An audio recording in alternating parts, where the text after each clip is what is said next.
Nós vamos hoje conversar juntos. A nossa palestra é do livro Fonte Viva, uma obra de Chico Xavier, psicografada pelo Espírito de Emmanuel. E a nossa lição de hoje é a número 132, que se chama Tendo Medo. Bom, tendo medo. Vamos pensar um pouco sobre isso.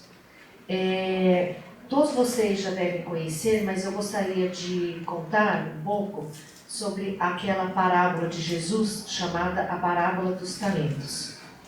Ela está no Evangelho de Mateus e é uma parábola muito interessante porque ela fala a história de um senhor que sai em uma viagem, ele se afasta, se distancia por um longo tempo e ele deixa alguns dos seus bens para 3 servos de confiança. Não sei se vocês lembram dessa parábola, mas vamos recordar juntos.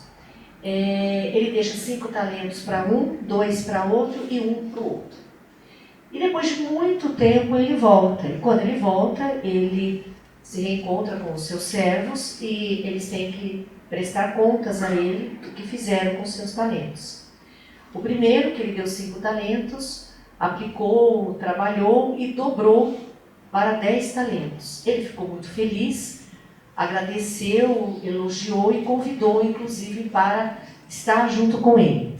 O segundo também trabalhou bastante, aplicou, enfim, e transformou os seus 2 talentos em mais 2 talentos. E o terceiro, que ele tinha dado somente 1 talento, chegou até ele e contou que havia enterrado o talento que havia recebido. Ele havia enterrado e que não tinha feito com nada com ele, mas também não tinha perdido e que estava lhe entregando. E o Senhor ficou muito revoltado com ele, muito bravo com ele, porque viu ali uma negligência muito grande. Então, entendendo essa parábola, o que aconteceu com o terceiro? Ele teve medo de lutar. Ele não quis lutar, ele não quis buscar, ele não quis ir atrás. Ele preferiu guardar o talento para que ele pudesse devolvê-lo intacto. Porém, ele não cresceu com esse talento, ele não multiplicou esse talento. Então, quando a gente olha essa lição do tendo medo, nós paramos para pensar. Todos nós temos medo, não temos? Cada um de nós tem um medo, ou vários, e todos relacionados à nossa evolução espiritual e ao porquê de estarmos aqui. E o que nós temos realmente que aprender nessa encarnação e aqui, neste momento que nós estamos vivendo na Terra. Ninguém de nós aqui é melhor ou pior que o outro. E os nossos medos são diferentes. Eu posso ter um medo de trabalhar, o outro pode ter um medo de se relacionar com pessoas, porque cada um de nós vai ter que trabalhar os seus medos. E não é vergonha ter medo, não é vergonha nós termos as nossas dificuldades, faz parte. O que nós precisamos fazer é lutar com este medo, porque o medo ele só tem força se nós dermos força a ele. Porque se nós o encararmos de frente e lutarmos, coisa que o terceiro servo não fez, quando recebeu o talento, mas se nós lutarmos, nós vamos vencer. E este é o nosso propósito. O mais importante não é o que nós vamos encontrar no fim do caminho da nossa encarnação, mas sim como nós vamos caminhar nesta encarnação. O caminho é o nosso destino. E eu demorei para descobrir isso, mas eu descobri que muitas vezes nós ficamos pensando no amanhã. Amanhã eu vou ter tal coisa, amanhã eu vou estar feliz, amanhã isso, aquilo, mas é o hoje, porque é o caminho. E é esse caminho que nós temos que abrir todos os dias com coragem e analisar os nossos medos. E reparem, cada um de vocês, os nossos medos mudam ao longo da nossa vida, não é verdade? Quando nós somos crianças, nós temos medos que depois, quando nós ficamos mais adultos, nós até lembramos dando risada. Mas também ao longo da nossa vida, esses medos, eles vão se transformando. Por quê? Porque nós também nos transformamos. Porque nós também evoluímos. Nós não somos a mesma pessoa de 1 ano atrás, talvez de 5 anos atrás. Verdade isso ou não? Todos nós mudamos. Mas graças a Deus que nós mudamos. É para isso que nós estamos aqui. Nós não estamos aqui para enterrar os nossos medos e no final da nossa vida recolhê-los e partirmos com eles. Não, nós estamos aqui para arriscar, para lutar, para enfrentar, para transformar esses medos. Talvez em outros medos, mas isso faz parte da evolução.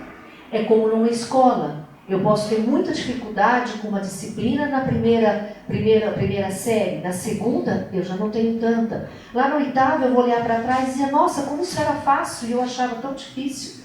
Porque isso é a evolução. Esse é o nosso propósito, é o caminho. E muitas vezes vão ter pedregulhos, pedras, umas maiores, outras menores. E o que é importante? É caminhar num caminho só de flores e nada ter? Não. Até porque esse não é o propósito nosso aqui, neste planeta de expiações e provas e futuramente e já caminhando para a regeneração. Nosso propósito não é estar num caminho sem pedras ou pedregulhos, mas o nosso propósito maior é que não hajam tantas pedras ou pedregulhos que façam com que nós nos desviemos do caminho. Esse é o grande ponto. Passar por pedras, pedregulhos, cair, levantar, faz parte do caminho. O que nós não podemos é permitir que se acumule tantas pedras que o nosso caminho se transforme em outro. Uma vez me falaram uma frase assim que eu guardei e que eu levo comigo. Das vezes quando nós passamos momentos difíceis na vida, todos nós aqui com certeza já o passamos, estamos passando ou passaremos, né? Sabemos disso. O mais importante é que quando você se sente num momento grande de sofrimento, é você pensar que você está atravessando um vale. Você está dentro do vale naquele momento de sofrimento. Mas o mais importante é você nunca acampar nesse vale. Porque se você acampar, então você está no mundo. Nós não podemos acampar, mesmo que seja devagar, mesmo que seja tropeçando, mesmo que seja caindo e levantando, nós temos que passar por dentro deste vale. Porque ali na frente vai estar a luz, como sempre esteve. Porque a luz está conosco. Basta apenas que nós a queiramos sentir, mais até do que ver. Então eu trago para vocês hoje, dessa lição do Tendo Medo, a importância de nós encararmos este medo e de nós não usarmos o medo como bengala para não fazer bem, para não progredir, para não poder querer realmente viver. Eu tenho medo de fazer amigos, eu tenho medo de trabalhar, eu tenho medo de ajudar o próximo. Chega de desculpas. Nós podemos fazer tudo o que nós quisermos para o bem, basta nós querermos. Porque o medo não pode ser essa bengala, ele não é essa bengala. Somos nós que damos força ao medo. Então vamos encará-lo. E eu gostaria, muito humildemente, de contar para vocês uma experiência que eu tive esse ano de vida, que é muito particular minha, mas ontem, quando eu estava preparando essa pequena palestra que nós estamos aqui juntos fazendo, eu pensei em compartilhar com vocês.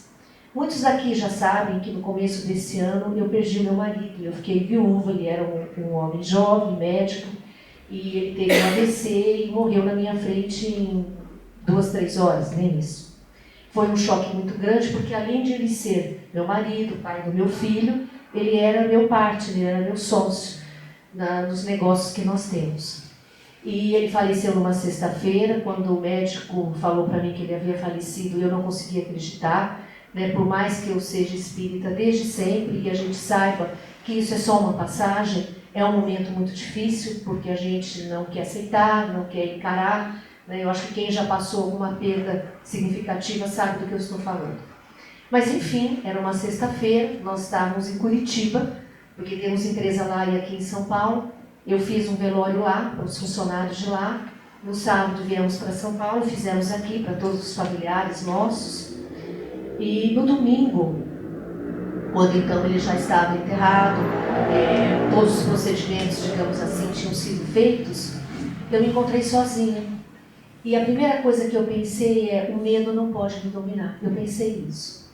E naquele momento eu pensei, independente de ele ser meu companheiro de uma vida, nós tivemos, graças a Deus, um casamento muito feliz, ele era meu sócio. E na segunda-feira, eu tinha que estar 8 horas da manhã em Curitiba, na frente de 40 funcionários, porque ele cuidava de Curitiba e eu de São Paulo. Então, eu tinha que tomar as rédeas. E o que eu fiz no domingo à tarde? Eu abri um livro de 300 páginas e eu fui estudar. Porque nós dividimos as tarefas da empresa e o que ele fazia não era mais o que eu fazia há muitos anos. Mas naquele momento eu teria que reassumir. Então, eu só tinha uma saída: me entregar ao medo. E todos compreenderiam, não compreenderiam? Se eu ficasse uma semana, 10 dias afastada, se eu ficasse em casa chorando, e todos sentiriam de uma certa forma uma solidariedade para comigo. Mas aí eu pensei, e os outros que estão dependendo de mim? São 40 famílias. Então eu peguei esse livro, é uma área que a gente trabalha aqui na área ambiental, eu abri esse livro com toda a humildade e falei: agora eu preciso estudar. Voltar lá atrás, há 20 anos atrás, quando eu comecei estudando esse livro, agora eu vou retomar. Por quê? Eu sou eu e eu. Ele já se foi, é lógico que ele vai estar sempre aqui. E acredito que o espírito dele estava muito próximo de mim, naquele momento ainda. Mas eu sabia que eu tinha que continuar. E eu comecei a estudar às 2 horas da tarde. Algumas pessoas me criticaram, achando que eu era uma pessoa insensível, porque eu sentei para estudar, em vez de sentar para chorar. Mas eu encarei o meu medo naquela hora. Vocês acham que eu não tinha medo? Eu tinha muito medo. Eu não sabia se eu ia dar conta. Porque eu estava sozinha, naquele momento, naquela situação inesperada que nós não preparamos. E na segunda-feira, às 8 horas da manhã, eu estava em Curitiba, na frente dos 40 funcionários, assumindo a empresa, como eu estou fazendo até hoje. E assim, vou substituí-lo? Nunca. Ele era uma pessoa maravilhosa? Era. Todos amavam ele pela maneira como ele conduzia os negócios. Mas cada um é um, eu estou fazendo o meu melhor. Tem pedras no meu caminho? Muitas. Elas vão me desviar do meu caminho? De jeito nenhum. Porque eu encarei o medo. Eu sabia que eu precisava encarar. Então, nós vamos errar, mas nós vamos levantar. Nós vamos ter medo? Tudo bem, mas nós vamos encarar os nossos medos. Mas, acima de tudo, não vamos deixar que o medo seja aquela mola que vai nos impedir de fazer o que nós viemos fazer na Terra. Porque cada um de nós aqui tem uma trajetória para cumprir. E é sua, e é única. E de alguma forma ela é solitária. E vamos cumpri-la com a cabeça erguida, pensando que amanhã nós vamos estar felizes quando nós desencarnarmos e falarmos: poxa, eu falhei aqui, mas eu também venci aqui. Porque eu não tive medo, eu fiz o meu melhor, eu não usei essa bengala para deixar de levantar todos os dias, para deixar de querer ajudar o próximo. Nós podemos ajudar as pessoas, o próximo, de todas as formas. E não precisa ser com dinheiro, e não precisa ser, muitas vezes, até com muito tempo. Porque nós sempre dizemos: eu não tenho tempo, eu não tenho condição, eu isso, eu aquilo. Basta um olhar de amor e de carinho, basta um sorriso, basta nós estarmos dispostos a abrir o nosso coração. E tudo ficará melhor. É isso que eu deixo para vocês nessa tarde, é o meu coração que eu deixo para vocês nessa palestra, de Tendo Medo. Eu adorei esse título, para mim foi muito gostoso preparar, porque realmente eu queria estar com vocês dizendo, todos nós juntos, eu inclusive, não vamos ter medo, vamos seguir em frente. Esse é o nosso caminho, esse é o nosso momento, essa é a nossa hora. Vamos firmes, com muita fé, sempre ajudando aquele que estiver do nosso lado, querendo cair. Vamos ajudá-lo a levantar, porque ele também vai nos ajudar. Essa é a lei da vida. Nós nos ajudamos uns aos outros, com humildade, com certeza e com esperança. Fiquem super bem nessa tarde de terça-feira. Levem do fundo do meu coração todo o amor que eu puder transmitir e irradiar para vocês nesta hora, neste dia. Muito, muito, muito obrigada.